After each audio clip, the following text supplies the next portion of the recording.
You are the only participant in the conference.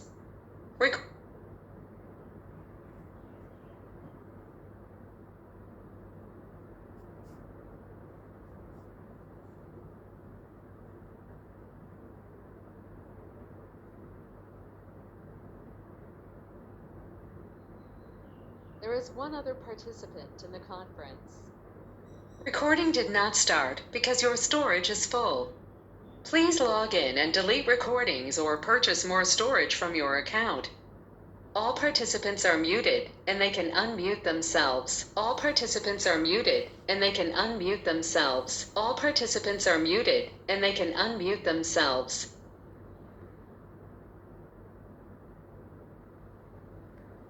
ओम नमोर्यंताणं नमो सिद्धाणं नमो आर्याणं नमो वज्रायाणं नमो लोहे सव्वसाहुणम् मंगलम भगवान वीरो मंगलम गौतमो गणी मंगलम कुंद कुंदार्यो जैन धर्मोस्तु मंगलम ओंकार बिंदु संयुक्तम नित्यं जायन्ति योगिनः कामदं मोक्षदं चैव ओंकाराय नमो नमः अहोपकार जिनवर्णो कुंदनो ध्वनि दिव्यनो जीन कुंद ध्वनियाप्या अहो आ गुरु काहनो तुझ ज्ञान ध्यान नो रंग अमया दर्श रहो ओ शिव पद तक तुझ संग माता हाथ ग्रहो।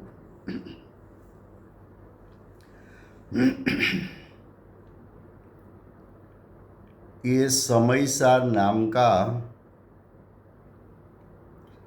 परम अध्यात्म शास्त्र है। भगवत कुंकुंदाचार्य देव मांगलिक करके ज्ञान स्वभावी प्रभु यानी शुद्धात्मा उसका स्वरूप उसको आचार्य भगवान समयसार कहते हैं।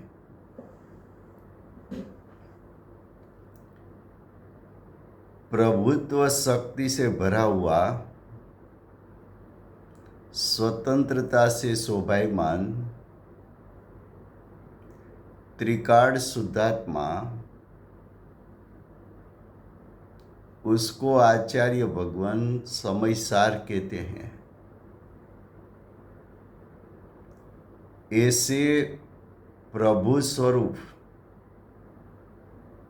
शुद्धात्मा पर दृष्टि करने से जीव को धर्म की शुरुआत यानी सम्यक दर्शन की प्राप्ति होती है। तो आचार्य भगवान ने इस शास्त्र की रचना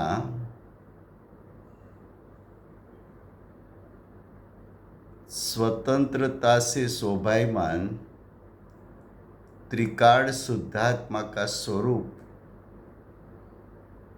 दर्शाकर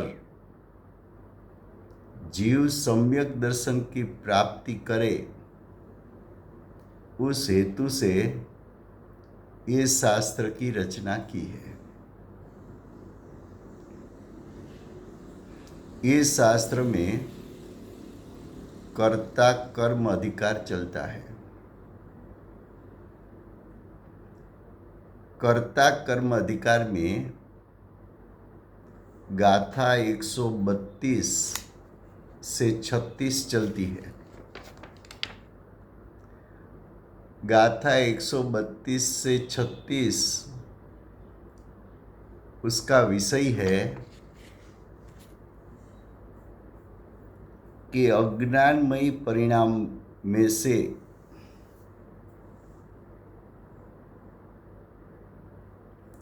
मिथ्यात्व, अविरमण, कसाय और योग का कंपन उसकी उत्पत्ति होती है। और ये चार भाव की उत्पत्ति से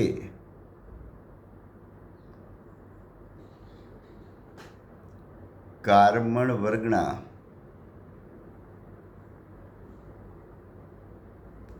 कर्मरूप परिणमन करके यानी 8 प्रकार के कर्मरूप परिणमन करके आत्म प्रदेश के साथ बंध को प्राप्त होता है। ये बात समझने के लिए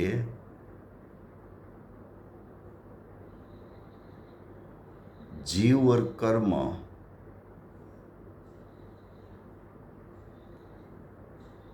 और दोनों के बीच का संबंध,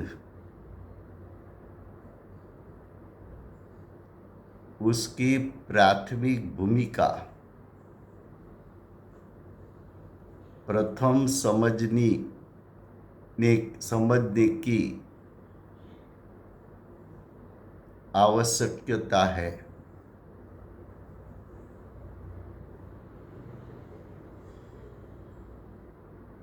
जीव और कर्म उसका रिलेशन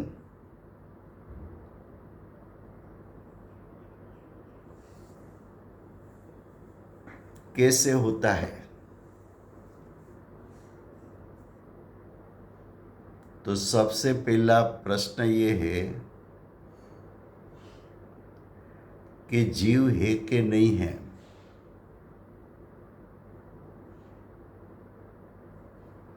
अगर जीव है तो कब से है?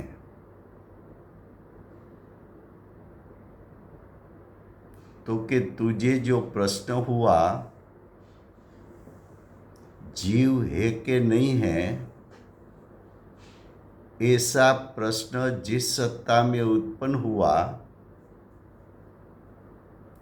उसको हम जीव कहते हैं।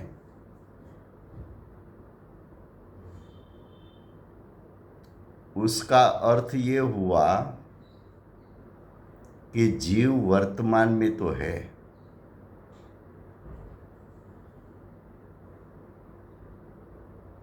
और मैं कौन हूं? तो कि मैं कौन हूं, ये जो प्रश्न की उत्पत्ति हुई वो सत्ता स्वरूप तू हो, यानी प्रश्न उत्पन्न हुआ वो जीव की सत्ता में उत्पन्न हुआ। तो मैं हूं ऐसा किसी को प्रश्न करने की आवश्यकता नहीं है। क्यों? तो कि मैं हूं ये बात तो स्वयं सिद्ध है।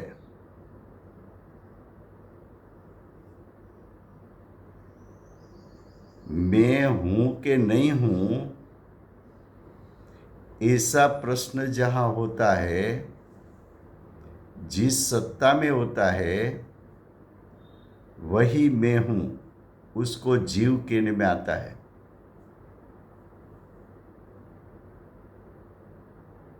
अब जीव है तो कब से है?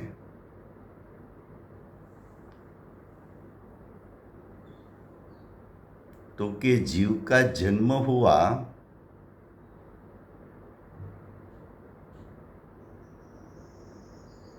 उसको किसी ने सिखाया नहीं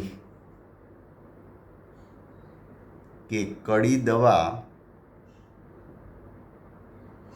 मुंह में से बाहर निकालो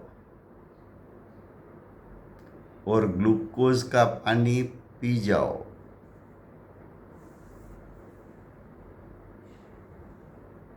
किसी ने सिखाया है कि वो इतना ज्ञान साथ में लेके आया है।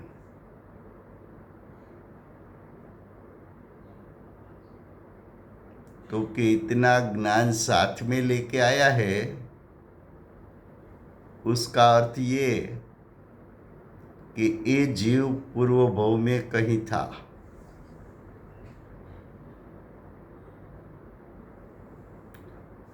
पूर्व भव में अगर ये जीव था, वहाँ भी उसका जन्म हुआ, तो उसके अगले भव में था, फिर उससे अगले भव में था, उसके अगले भव में। कहाँ तक जाओगे? आखिर में कहना पड़ेगा कि ये जीव अनादि काल का है।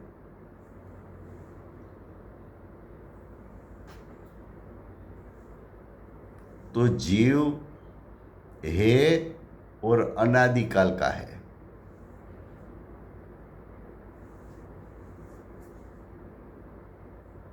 दूसरी बात, कर्म है कि नहीं है?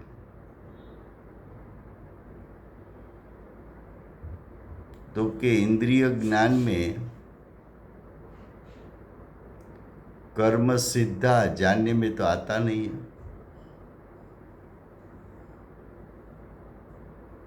आत्मा भी अरूपी जानने में आता नहीं है। सीधा इंद्रियों के माध्यम से आत्मा का स्वरूप जानने में नहीं आता है। लेकिन आत्मा में जो सुख दुख का वेदन होता है,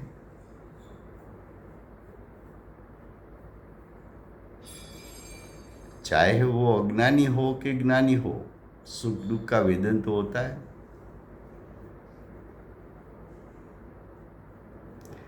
तीव्र कसाई आता है तब आकुलता का वेदन तो होता है। तीव्र क्रोध आया, कलुषित परिणाम हुआ, वो आकुलतामय स्वाद आया,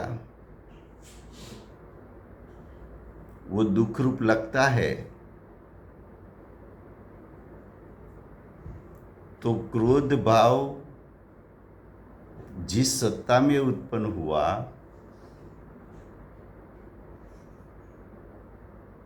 उसका वेदन हुआ, उसका फल आकुलता भी आया, उसका भी वेदन हुआ।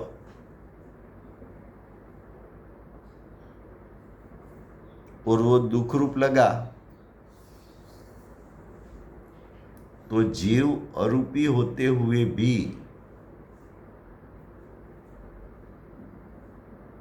ज्ञान और सुख वेदनभूत लक्षण होने के कारण जीव है ऐसा स्वीकार न्याय युक्ति से और वास्तविकपणे स्वयं के ज्ञान से और स्वयं के सुख दुख के वेदन से जीव है ऐसा निर्णय हो सकता है। लेकिन कर्म तो कि कर्म शास्त्र में तो लिखा है रूपी है, स्पर्श रस गंध वर्ण वाला है। लेकिन हमें 5 इंद्री के द्वारा सीधा हम उसको जान तो सकते नहीं, इतने सूक्ष्म है। तो हम कैसे माने कि कर्म है?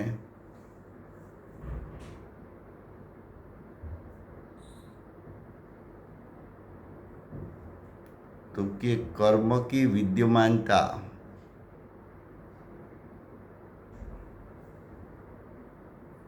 तेरे होते हुए परिणाम पर से उसका निर्णय हो सकता है। कैसे हो सकता है?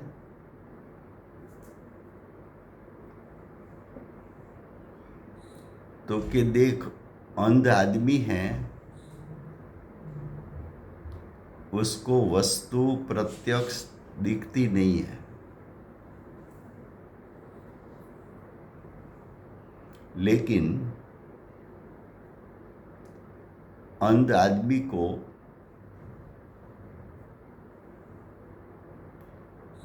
गुड़ संयोग में आया तो उसके स्वाद पर से वो निर्णय कर सकता है कि मेरे संयोग में ये जो मीठा स्वाद आया वो गुड़ का है, शक्कर का है कि सेक्रिन का है। तो वेदन से बाह्य वस्तु का संयोग में मैं हूं, ऐसा अंध आदमी निर्णय कर सकता है।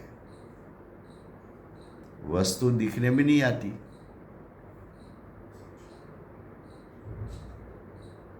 उसको कोई खट्टा स्वाद आया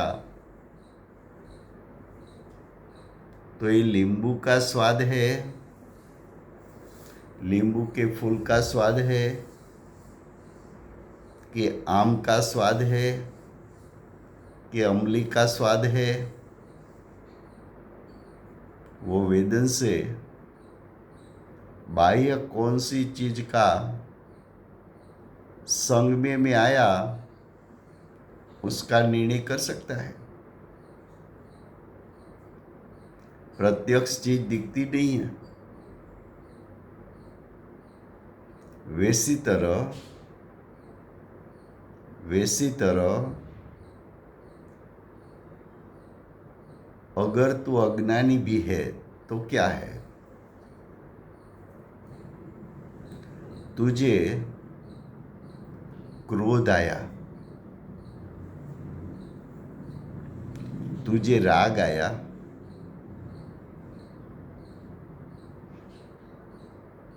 तूने कपट किया,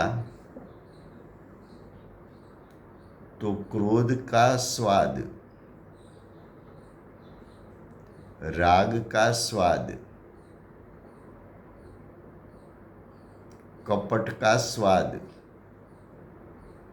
हास्य का स्वाद, ये तो भिन्न भिन्न स्वाद है, वेदन में आता है। तुझे भिन्न भिन्न स्वाद वेदन में आया, उसका अर्थ ये कि तू भिन्न भिन्न पदार्थों के संग में आया हो।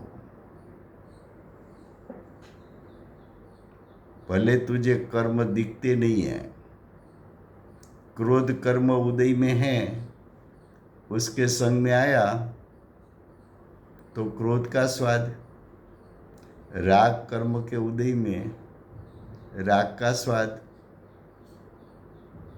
कपट कर्म के उदय में कपट का स्वाद, हास्य कर्म के उदय में हास्य का स्वाद। तो तेरे परिणाम में भिन्न भिन्न स्वाद जो आता है वो दिखाता है कि तेरा उदय भिन्न भिन्न कर्मों का चल रहा है। उससे निर्णय हो सकता है कि कर्म है।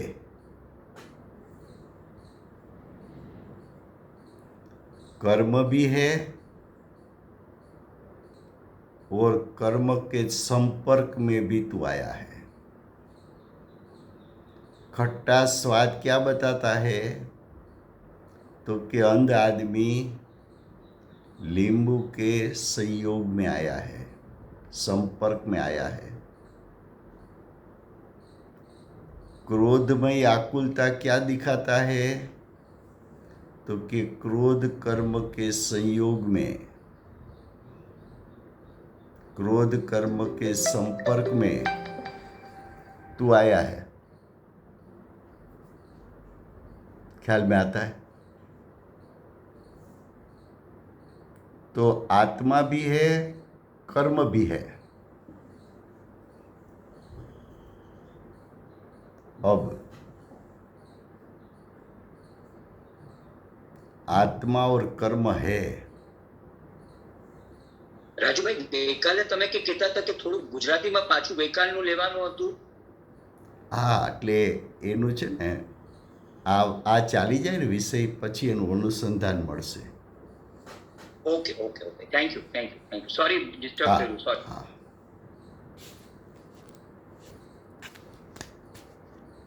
तो कर्म के संग में आत्मा आया, तो उसका मतलब ये कि जीव भी है, कर्म भी है। अब जीव कहा अनादि का है, तो कर्म कब से है? तो कि तू अज्ञानी है, तो अनादि काल से कर्म का उदय तो प्रति समय तुझे होता है, और प्रति समय भिन्न भिन्न विकारी परिणाम उत्पन्न होता है। तो भिन्न भिन्न विकारी परिणाम उत्पन्न होता है, वो ये दर्शाता है कि तेरा कर्म के साथ संबंध अनादि से चला आता है।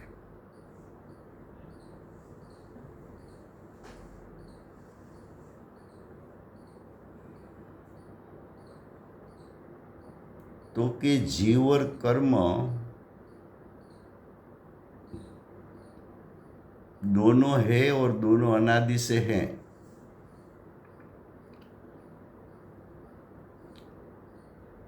ये बात का स्वीकार आया, तो अब प्रश्न ये होगा कि जीव और कर्म के बीच में संबंध होने का कोई कारण होना चाहिए कि नहीं होना चाहिए? तो कि ऐसा प्रश्न कहाँ से आया? तो कि ऐसा प्रश्न वहाँ से आया कि जो आप बता रहे हैं कि जीव और कर्म के बीच में अनादि का संबंध है,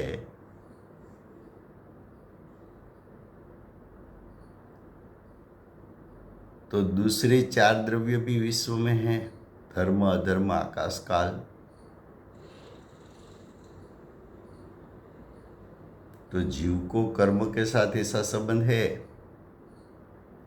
लेकिन धर्म, अधर्म, आकाश, काल के साथ क्यों संबंध नहीं है?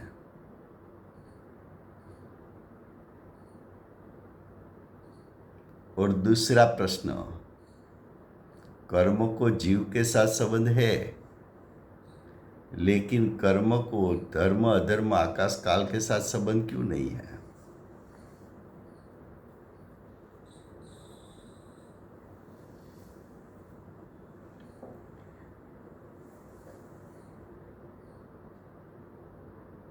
तो कि जीव कर्म कौन सा द्रव्य है? तो कि पुद्गल द्रव्य है।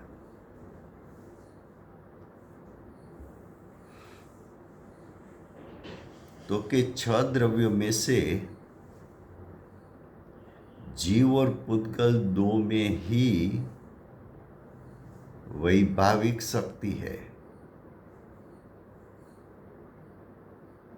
दूसरे 4 में वैभाविक शक्ति नहीं है। वैभाविक शक्ति वो एक प्रकार का विशेष गुण है।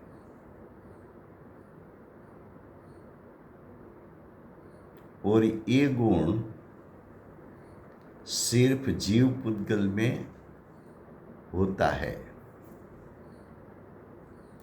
धर्म, अधर्म, आकाश, काल, ये 4 द्रव्यों में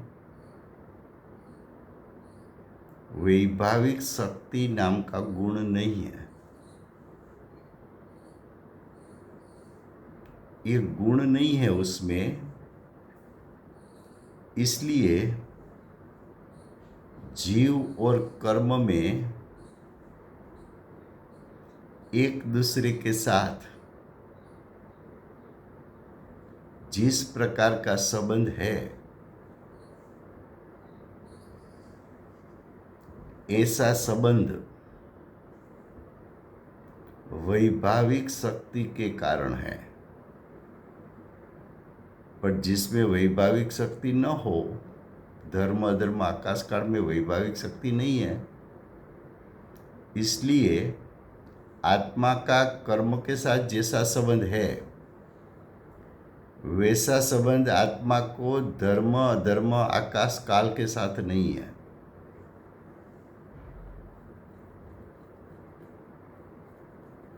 दूसरा,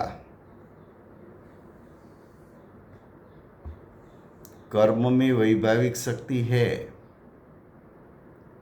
आत्मा में है, लेकिन धर्म, अधर्म, आकाश, काल में नहीं है। इसलिए कर्म को जैसा संबंध आत्मा के साथ है, वैसा संबंध कर्म को धर्म, अधर्म, आकाश, काल के साथ नहीं है।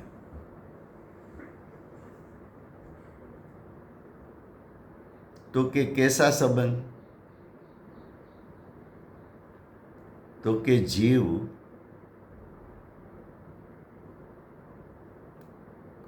कर्म के बंध को प्राप्त करता है, कर्म जीव के साथ बंध को प्राप्त करता है और जीव कर्म के साथ बंध को प्राप्त करता है। दोनों परस्पर बंध को प्राप्त होता है। ऐसा संबंध जीव को धर्म, अधर्म, आकाश, काल के साथ नहीं है।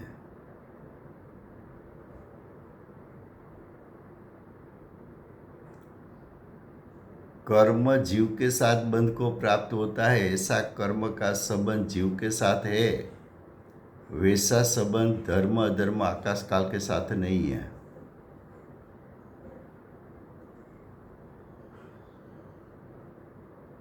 तो प्रश्न ये होगा कि जीव और कर्म जीवरूपी, कर्म सूक्ष्म,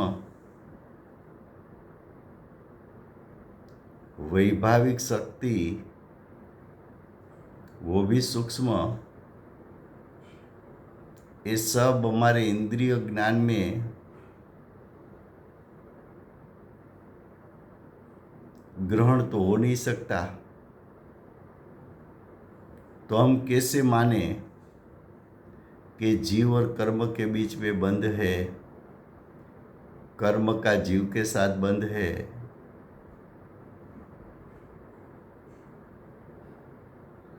तो कि तेरी बात तो सही है,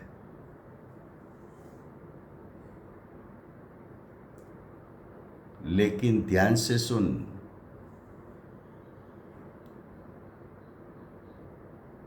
जीव अरूपी है,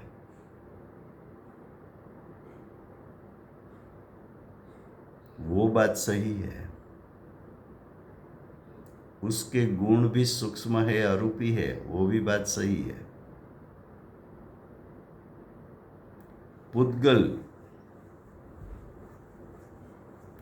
पुद्गल दो प्रकार के हैं,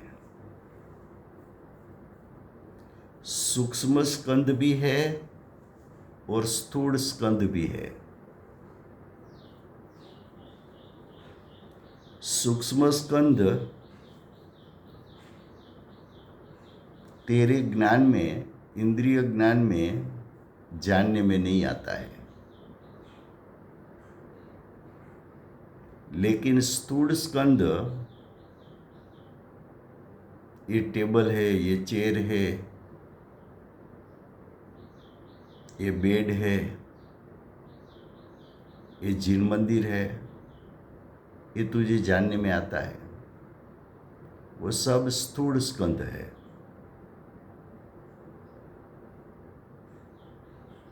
और वो भी पुद्गल है, स्थूल स्कंद।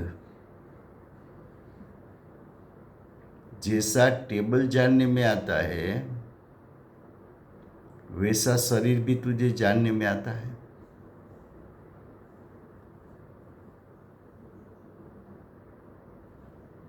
शरीर तो स्थूल है और इंद्रिय ज्ञान में ये शरीर है ऐसा जानने में भी आता है।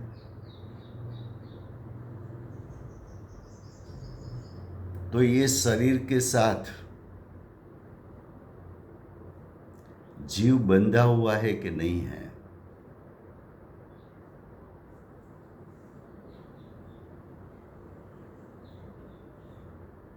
तुझे यात्रा में जाना है तो अकेले जीव को भेज दो, शरीर घर पे रखो, ऐसा हो सकता है?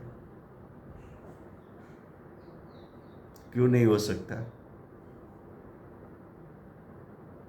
क्योंकि जीव शरीर से बंधा हुआ है, शरीर जीव से बंधा हुआ है।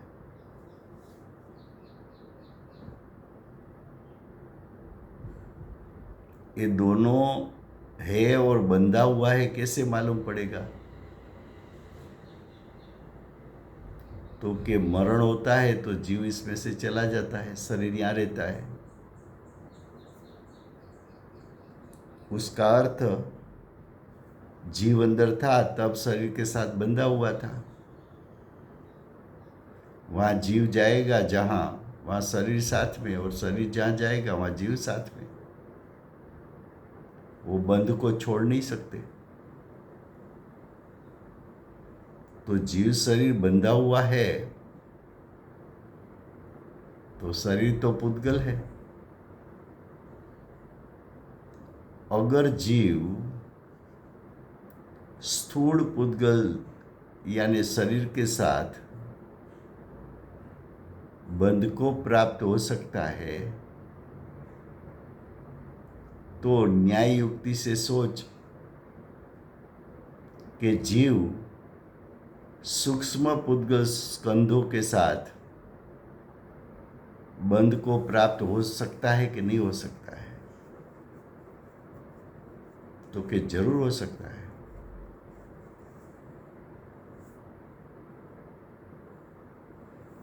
तो जीव कर्म के साथ, जैसा शरीर के साथ जीव बंध को प्राप्त होता है, वैसी तरह जीव कर्म के साथ भी बंध को प्राप्त हो सकता है।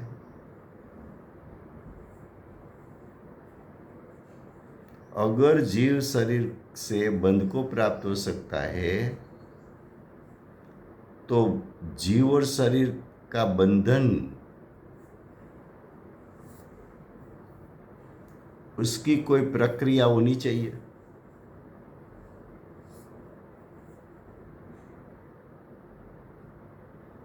और बंध को प्राप्त हो सकता है तो एक दूसरा मुक्त हो सके, उसकी भी प्रक्रिया कोई होनी चाहिए।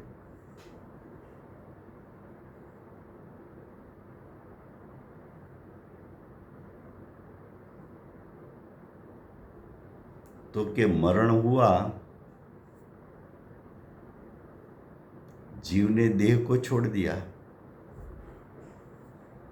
तो जीव स्थूल शरीर को, स्थूल पुद्गल स्कंध को छोड़ सकता है तो क्या जीव सूक्ष्म पुद्गल स्कंदों को क्या नहीं छोड़ सकता?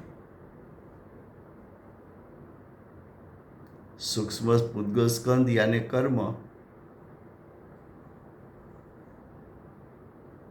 तो क्या जीव कर्म से मुक्त नहीं हो सकता?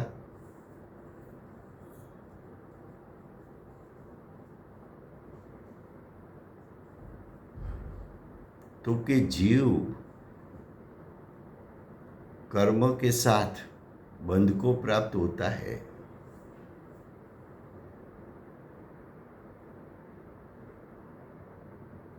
तो क्या जीव और कर्म की बंधन होने की कोई प्रक्रिया है कि नहीं, प्रोसेस है कि नहीं? तो क्या अवश्य है। कर्म और जीव बंध को प्राप्त हुए उसकी प्रक्रिया है।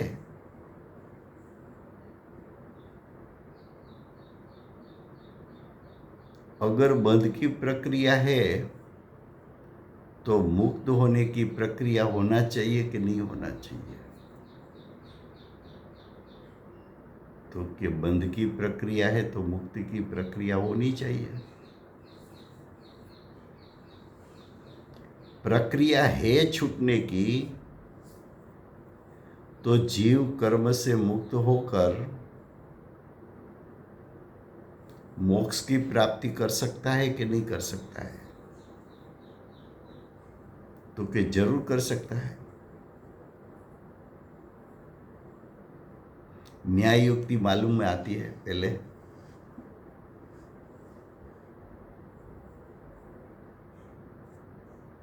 पहले न्याय युक्ति बैठनी चाहिए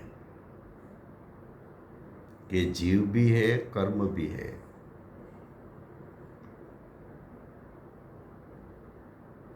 जीव अनादि से हैं, कर्म भी अनादि से हैं। दोनों है तो दोनों के बीच में संबंध होने की शक्यता है।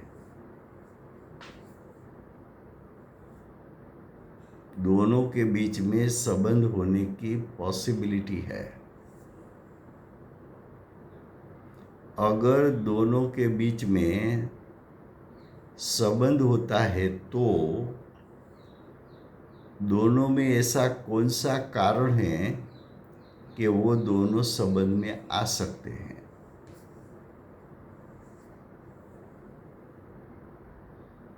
तो कि दोनों संबंध में आ सकते हैं उसका कारण दोनों में वैभाविक शक्ति है।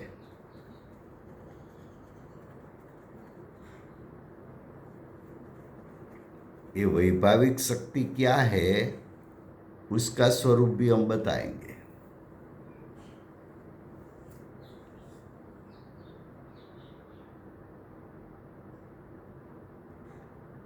भले जीव अरूपी हो, भले कर्म सूक्ष्म हो,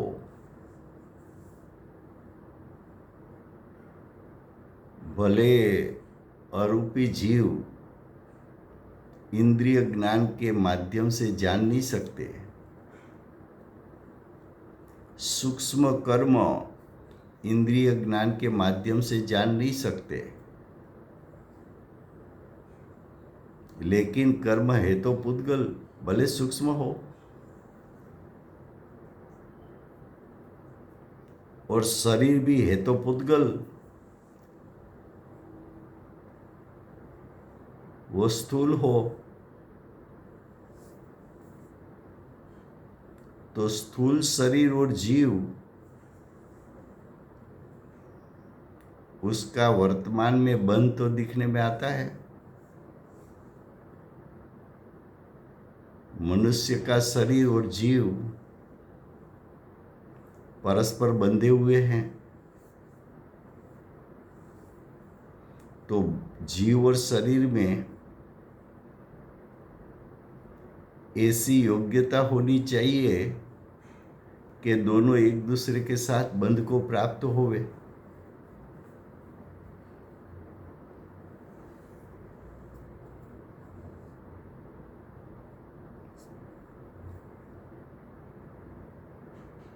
तो ये योग्यता हो दोनों में, तो योग्यता के लिए कारण भी होना चाहिए।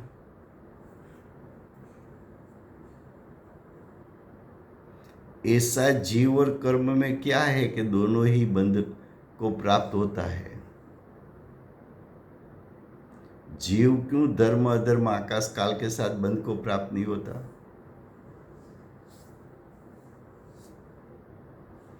कर्म क्यों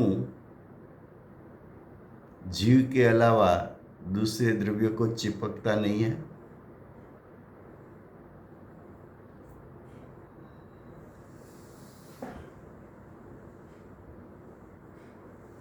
तो ऐसा कौन सा कारण है? तो कि कारण है दोनों में वैभाविक शक्ति है, जीव और पुद्गल में। लेकिन धर्म अधर्म आकाश काल चार द्रव्य में वैभाविक शक्ति नहीं है। वैभाविक शक्ति नहीं है, इसलिए जीव धर्म अधर्म आकाश काल के साथ बंध को प्राप्त हो नहीं सकता। धर्म अधर्म आकाश काल में वैभाविक शक्ति नहीं होने के कारण पुद्गल के साथ धर्म अधर्म आकाश काल बंध को प्राप्त नहीं हो सकता।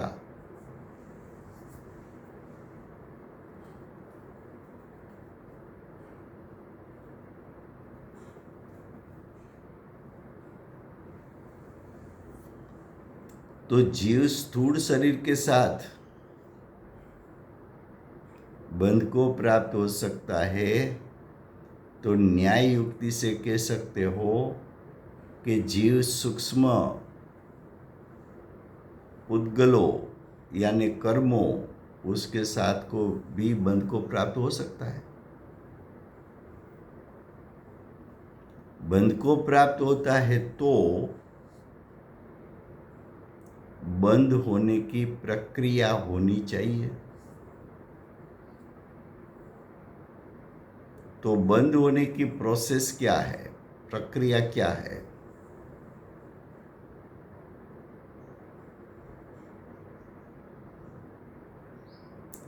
जीव शरीर से मुक्ति पा सकता है। मरण के समय हम देख सकते हैं कि शरीर यहाँ रह गया, जीव चला गया। तो जीव स्थूल पुद्गलों से मुक्ति पा सकता है, तो जीव सूक्ष्म कर्मों से भी मुक्ति पा सके, ऐसा होना चाहिए।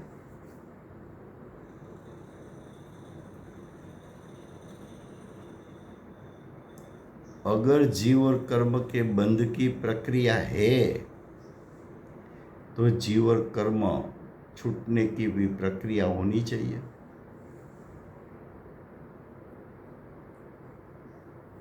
अगर छूटने की प्रक्रिया न हो तो जीव का कभी मोक्ष नहीं हो सकता।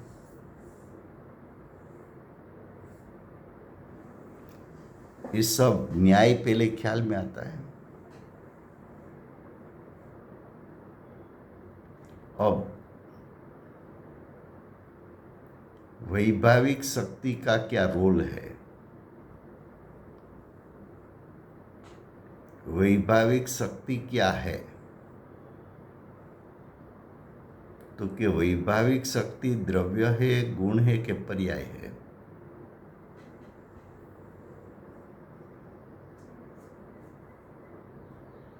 तो कि वैभाविक शक्ति गुण है। कौन सा गुण है? सामान्य गुण है, विशेष गुण है कि असाधारण गुण है? तो कि दो द्रव्य में है, इसलिए वो विशेष गुण है। तो 6 द्रव्य में से किस 2 द्रव्य में वैभाविक शक्ति है? तो कि एक जीव में है, दूसरा पुद्गल में है। तो वैभाविक शक्ति गुण है, तो वो गुण त्रिकाल है कि क्षणिक है?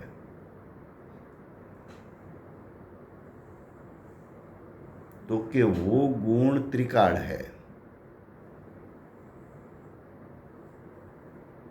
आपको जो जो प्रश्न हो सकता है वो सब प्रश्न हम उठाएंगे और उसका उत्तर देंगे।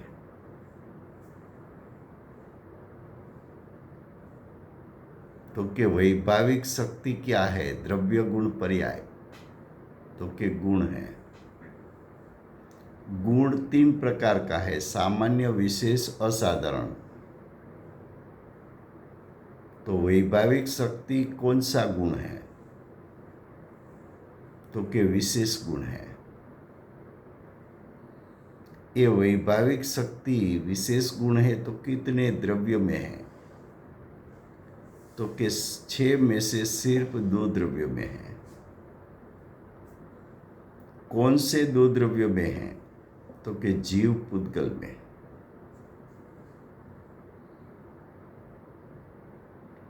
वैभाविक शक्ति गुण है तो उसका परिणमन है कि नहीं है?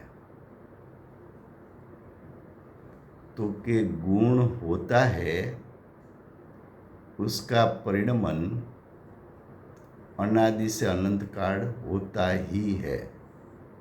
इसलिए वैभाविक शक्ति को वैभाविक शक्ति कहो, वैभाविक गुण कहो, उसको स्वयं का परिणाम है।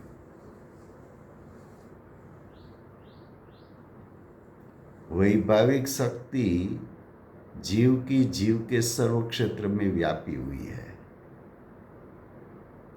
और पुद्गल परमाणु की वैभाविक शक्ति पुद्गल परमाणु में व्यापी हुई है। द्रव्य में अनंत गुण परिणमन करते हैं, तो जीव के अनंत गुण में वैभाविक नाम का भी एक गुण है। वो अनंत गुण के साथ साथ उसका भी परिणमन होता है।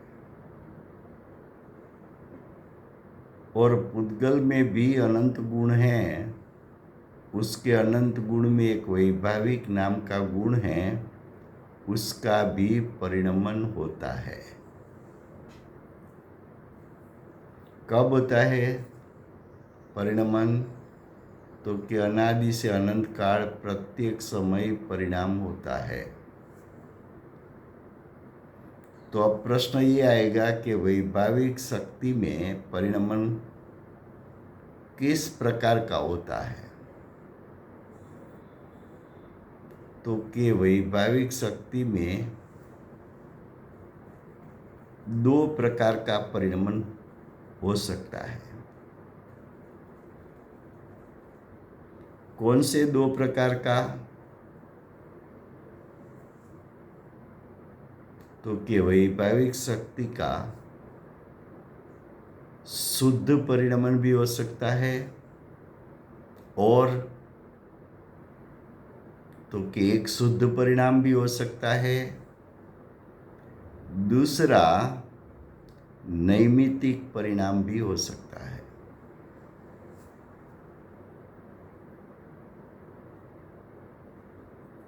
नैमित्तिक परिणाम का अर्थ क्या? तो कि निमित्त की उपस्थिति में ही ऐसा परिणाम दिखने में आता है।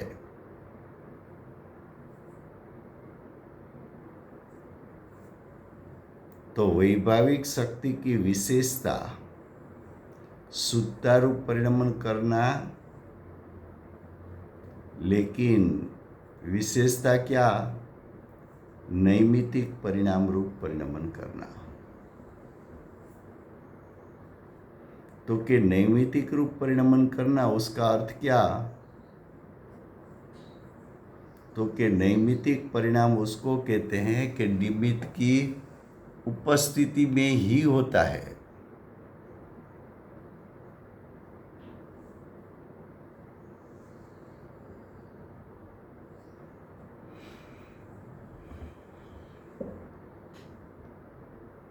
तो कि निमित्त की उपस्थिति में होता है,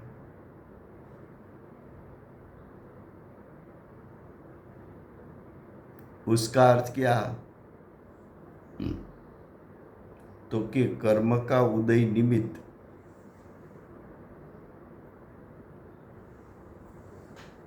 तब जीव की दशा में वैभाविक शक्ति का परिणमन नैमित्तिक यानी मोह राग द्वेष रूप परिणमन करना, वो नैमित्तिक परिणाम है।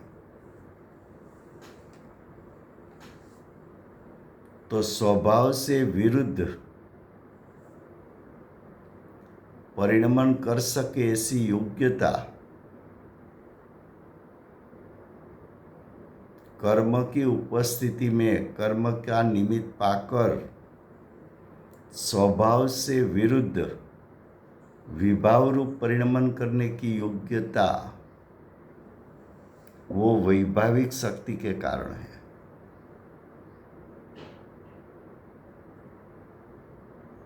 तो ये परिणमन तो हुआ जीव की वैभाविक शक्ति का। पुद्गल की वैभाविक शक्ति तो क्या, उसका भी दो ही परिणमन होता है, एक शुद्धता रूप परिणमन करे, दूसरा नैमित्तिक परिणाम उत्पन्न करे। तो पुद्गल में नैमित्तिक परिणाम किसको कहे?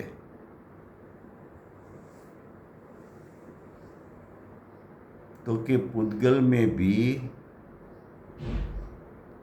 निमित्त की उपस्थिति में जो परिणाम दिखने में आता है, ऐसे परिणाम को नैमित्तिक परिणाम कहने में आता है।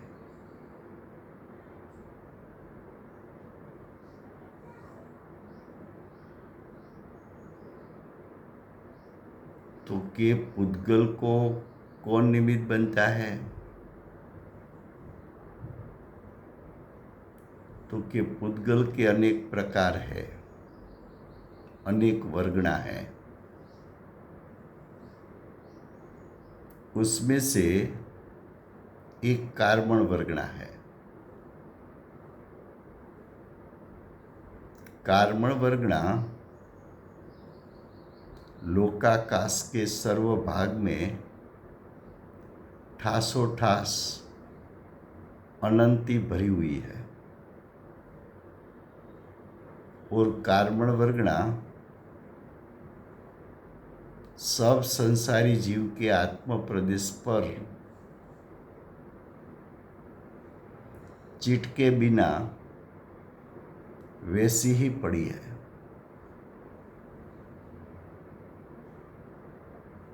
जब जीव मोह राग द्वेष या तो जीव अज्ञान मोह राग द्वेष और कंपन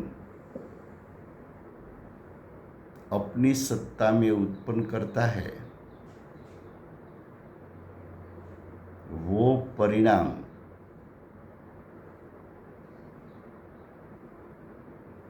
कार्बन वर्गना को निमित्त बनता है। तो जीव के अज्ञान मोह राग द्वेष कंपन वो निमित्त, कार्बन वर्गना का कर्म रूप होना वो नैमित्तिक। तो कार्बन वर्गना कर्मरूप परिणमित होवे ऐसी योग्यता वैभाविक शक्ति के कारण पुद्गल में है।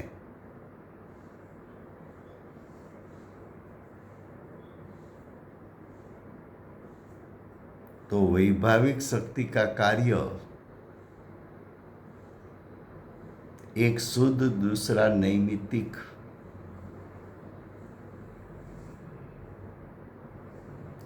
जीव में नैमित्तिक कार्य क्या हुआ तो कि कर्म का उदय आया,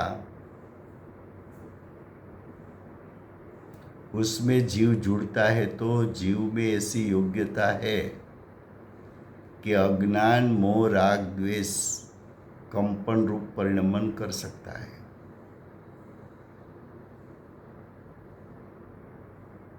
पुद्गल में नैमित्तिक परिणाम क्या तो कि जब जीव अज्ञान मोह राग द्वेष और कंपन करेगा तब कार्मण वर्गणारूप पुद्गल स्कंध कर्म रूप परिणमन करेगा, नया द्रव्य कर्म बनेगा, वो नैमित्तिक परिणाम है पुद्गल का। ख्याल में आता है?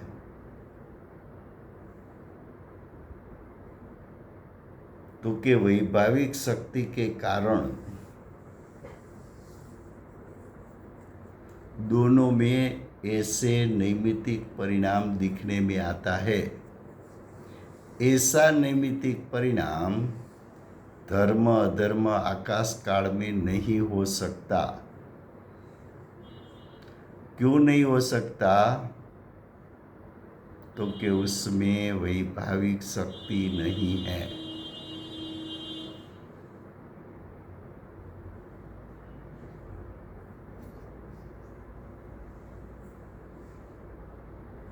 उसमें वैभाविक शक्ति नहीं है।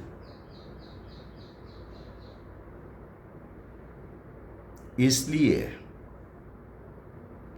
ऐसा संबंध सिर्फ जीव और पुद्गल के बीच में है और पुद्गल और जीव के बीच में है। ऐसा संबंध जीव और धर्म अधर्म आकाश काल के साथ नहीं है और कर्म का संबंध धर्म अधर्म आकाश काल के साथ नहीं है।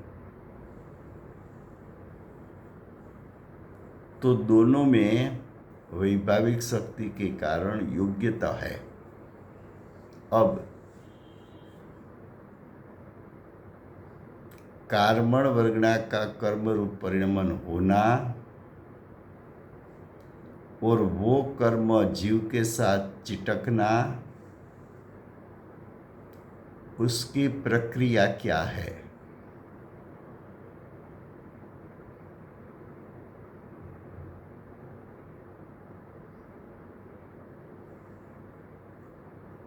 तो कि जीव में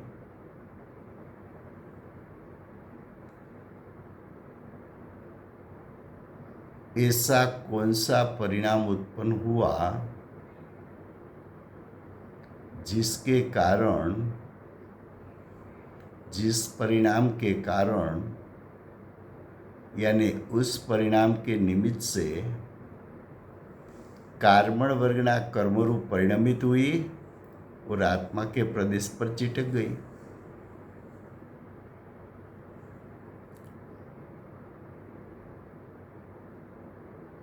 तो ये प्रोसेस कल हम बताएंगे। तो बंधन की प्रोसेस है, ऐसा सिद्ध होगा तो कर्म से छूटने का भी प्रोसेस होना चाहिए।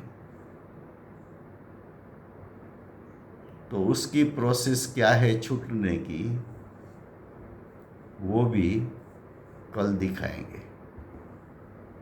आज का पूरा स्वाध्याय हिंदी में हुआ है। कल का स्वाध्याय प्रोसेस वाला पहले हिंदी में होगा, उसके बाद फिर से 1.5 घंटा यही बात गुजराती में चलेगी।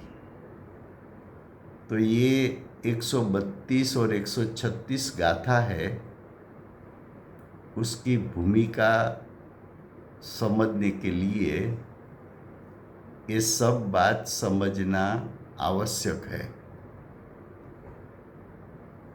ये विषयांतर कोई नहीं है, समय हुआ है. રાજુભાઈ તમે કીધું 1.5 કલાક એટલે કાલે 5:30 સુધી છે. ના, કાલે અડધો કલાક પહેલાં ચાલશે હિન્દી અને અડધો કલાક હા. ગુજરાતી ચાલશે, પછી પાછું હા. નેક્સ્ટ ડે 1 કલાક ચાલશે ગુજરાતી.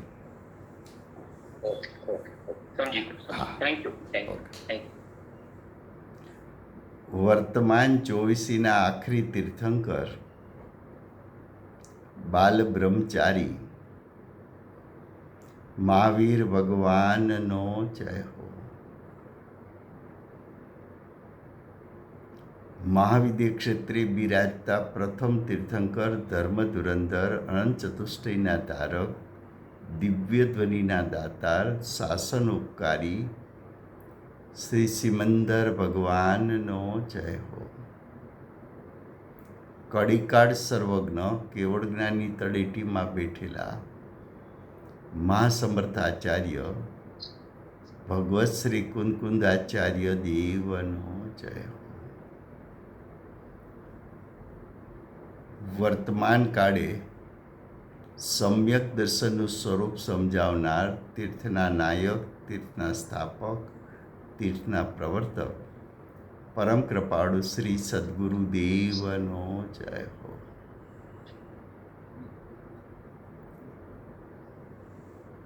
પૂજ્ય ગુરુદેવના ભૂત વર્તમાન ભાવિ ભવોનો મહિમા બતાવનાર સ્વાનુભવયુક્ત જાતિસ્મરણ જ્ઞાનયુક્ત પ્રસમ મૂર્તિ ભગવતી માતનો જય હો. सम्यक दर्शननी प्राप्ति में निमित्त रूप सब जिनवाणी मात की जय हो. पूज्य गुरुदेव और माता जी की साधना भूमि सुवर्णपुरी धाम की जय हो. सुवर्णपुरी धाम में विराजते हुए सर्वे देव शास्त्र गुरु भगवंत की जय हो. वर्तमान गुरु और भविष्य के तीर्थंकर श्री सूर्यकीर्तिनाथ भगवान की जय हो. श्री सूर्यकीर्तिनाथ भगवान के समवसरण के मुख्य गणधर देवेंद्र कीर्तिनाथ भगवान की जय हो. परम दिगंबर जैन धर्म की जय हो. जय जिनेन्द्र राजू भाई, सभी को जय जिनेन्द्र. जय जिनेन्द्र.